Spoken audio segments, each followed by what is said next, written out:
Welcome, buddy, to Wigspitter.com MMA DFS podcast. I'm your host, Jeff, aka Wigspitter, aka Wiggy Wiggleston. You can follow me on Twitter at JEFPO.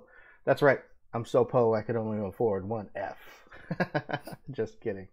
Little inside joke, but moving on. I'm going to give you 3 picks to start your MMA DFS lineup with.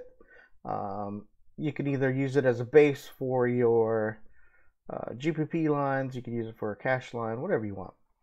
But let's jump right into the action. This is UFC 231, Max Holloway versus Brian Ortega. Hopefully this fight goes into play. Max Holloway and Brian Ortega were supposed to fight before, but for some odd reasons, Max Holloway wasn't able to make weight. So they canceled the fights. And then over the past year, Ortega's had been commissioned to step in to fight Khabib. That didn't happen, and then it's just been a long year for Max Holloway and Brian Ortega. So let's move right into the action. The first fighter I'm going to target for this lineup construction build, I have Chad Laprise going up against Diego Lima. Diego Lima has not looked good in the UFC. I want to say that he has a 3-fight losing streak. I take that back. 4-fight losing streak. Chad Laprise has looked pretty decent. This fight will be in Canada. He's so he'll be fighting in front of his home country. I think he has a great opportunity to use his pressure, his grappling, and his striking power to pressure Diego Lima into a firefight and possibly get a second round stoppage. If that happens, he's definitely going to pay off his salary at 9,100. He'll score anywhere between 90 and 110 points. So that would be definitely making value and exceeding value. And I like Chad Laprise to start your lineup off with. Now, the next fighter we have is, where did they go? Thiago El Machete Santos going up against Jimmy Manuwa. Manuwa is a power striking, haymaker throwing, jackhammer punching monster going up against Thiago Santos, who is coming off of a rebound loss at the hands of David Branch. He came back and he bounced back against Kevin Holland. 3 rounds. The guy came off of it was a decision victory. He came off of Kevin Holland came off of Dana White's Tuesday Night Contender Series, and then he went in against a brute of an athlete in Eric Anders, where he stopped him. He ended up getting a decision in that as well, I believe, right? It's 3-round decision. No, he got the 3rd round knockout. That's right, because Eric Anders was so exhausted he could barely walk. But I think it was partially due to those elbows he was throwing and just connecting with Eric Anders' head. Manuwa, on the other hand, is he's coming off of 2 losses: knockout loss by Volkan Ozdemir and a decision loss to Jan Blachowicz. And then before that, he had a knockout win over Corey Anderson and Ovin St. Preux. Now, Jimmy Manuwa, he's getting up there in age. That doesn't necessarily mean anything. We just saw Shogun Rua put on a very gutsy performance against Tyson Pedro, where he basically, it looked like a head clash, and then he got chicken legged, and then he was able to recover from that and come back to win the fight. So necessarily age doesn't matter, especially with these power hitters. One punch can change the game, but I think Thiago Santos is going to have a little bit of an advantage in this fight. He's going to have a little more fluid movement, and he's going to get a stoppage against Jimmy Manuwa, possibly 1st round knockout. But I like Thiago Santos for the win.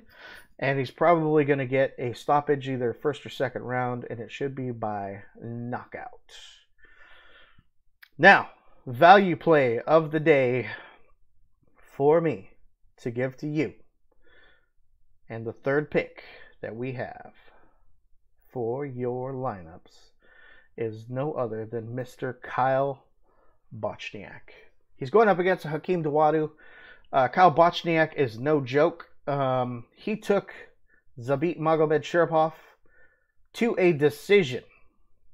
And he basically took every punch that he could muster, that Zabit could muster and land on him. He took it for 3 rounds, and he took him to a decision. Zabit is arguably one of the better up-and-coming prospects in the UFC. Now, Dawodu, he's coming off of a lackluster performance against Austin Arnett. He did get the win in that fight, but it was just sort of, it's unexplainable how somebody so athletic and who is supposed to be the next thing not put away a guy who basically is finishable. That's what's interesting about MMA, is the guy that's supposed to win doesn't win all the time. So I think Hakeem Dawodu is going to be liked by majority of the public. Personally, I think Kyle Bochniak is a bad matchup for him. So I like Chad Laprise, Thiago Santos, and Kyle Bochniak as a base for your lineups. Other than that, if you are not already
thank you guys for taking the time out to listen to me talk about MMA and DFS.